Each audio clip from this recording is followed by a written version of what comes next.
Hey guys, I hope you are having a great day today. I am super excited to dive back into Dinosaurs Before Dark. There was something I forgot to mention when I first started this book the other day. There are some numbers in this book that talk about how old some of these dinosaurs are. Now, different people have different ideas about how old the Earth is, when dinosaurs were on the Earth. So I have things I believe about that that are based on science and also about my faith in God. So what I would say about that is when you hear those numbers, if they sound funky to you, ask your parents and go with your parents together and go to your library when libraries open back up, or do some internet research and see how old the Earth really is. So that's all I'm going to say about that. We're going to jump into chapter 3 of Dinosaurs Before Dark. All right, chapter 3. Where is here? Jack looked out the window. He looked down at the picture in the book. He looked back out the window. The world outside and the world in the picture, they were exactly the same. The pteranodon was soaring through the sky. The ground was covered with ferns and tall grass. There was a winding stream, a sloping hill, and volcanoes in the distance. Where are we? Stammered Jack. The pteranodon glided down to the base of their tree. The creature coasted to a stop and stood very still. "What happened to us?" said Annie. She looked at Jack. He looked at her. "I don't know," said Jack. "I was looking at the picture in the book, and you said, 'Wow, I wish I could see a pteranodon for real,'" said Annie. "Yeah, and then we saw one in the Frog Creek woods," said Jack. "Yeah, and then the wind got loud, and the treehouse started spinning," said Annie. "And we landed here," said Jack. "And we landed here," said Annie. "So that means," said Jack. "So that means what?" said Annie.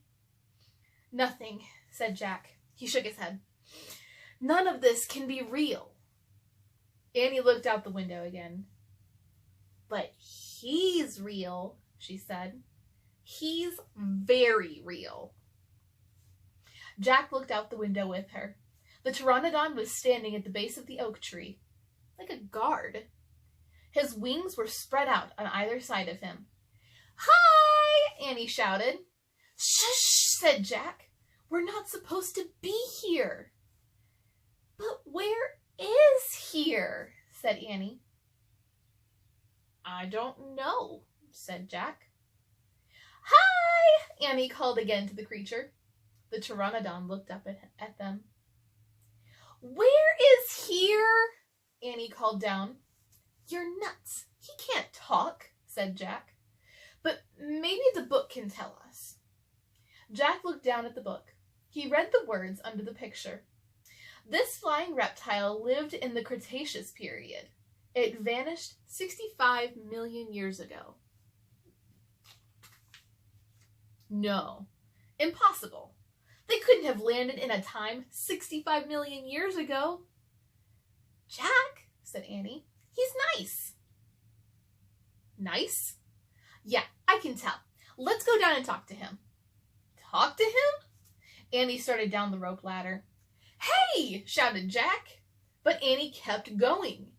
"Are you crazy?" Jack called. Annie dropped to the ground. She stepped boldly up to the ancient creature.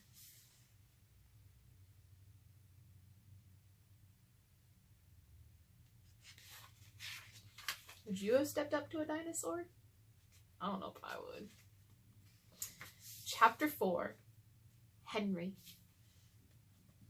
Jack gasped as Annie held out her hand. "Oh, brother," She was always trying to make friends with animals, but this was going too far. "Don't get too close to him, Annie," Jack shouted. But Annie touched the pteranodon's crest. She stroked his neck. She was talking to him. What in the world was she saying? Jack took a deep breath. Okay, he would go down too. It would be good to examine the creature. Take notes. Like a scientist. Jack started down the rope ladder. When he got to the ground, Jack was only a few feet away from the creature. The creature stared at Jack. His eyes were bright and alert. "He's soft, Jack," said Annie. "He feels like Henry."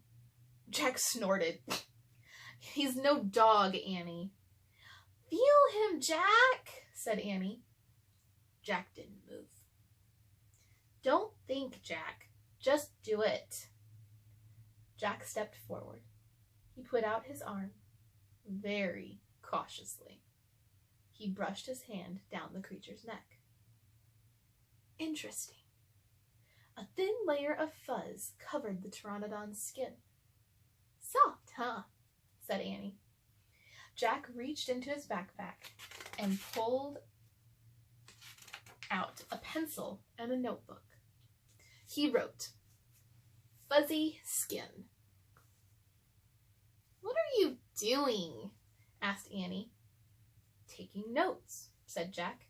"We're probably the first people in the whole world to ever see a real live pteranodon."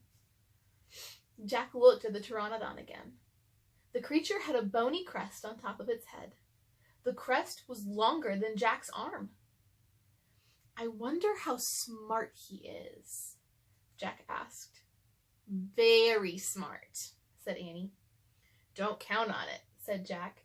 "His brain's probably no bigger than a bean." "No, he's very smart. I can feel it," said Annie. "I'm going to call him Henry." Jack wrote in his notebook, "Small brain."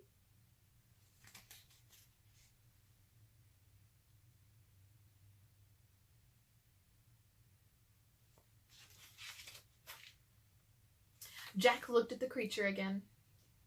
"Maybe he's a mutant," he said. The creature tilted his head. Annie laughed. "He's no mutant, Jack." "Well, what's he doing here then? Where is this place?" said Jack. Annie leaned close to the pteranodon. "Do you know where we are, Henry?" she asked softly. The creature fixed his eyes on Annie. His long jaws were opening and closing, like a giant pair of scissors. "Are you trying to talk to me, Henry?" asked Annie. "Forget it, Annie," Jack wrote in his notebook. "Mouth like scissors?" "Did we come to a long time ago, Henry?" asked Annie. "Is this a place from long ago?" Suddenly, she gasped, "Jack!" He looked up. Annie was pointing towards the hill. On top stood a huge dinosaur. And that's the end of our 2 chapters for today. You guys will have to tune in on Friday, I think, to find out what happens next in chapters 5 and 6. I hope you guys enjoyed that, and let me know if you do any research about dinosaurs. I would love to hear what you learned about them.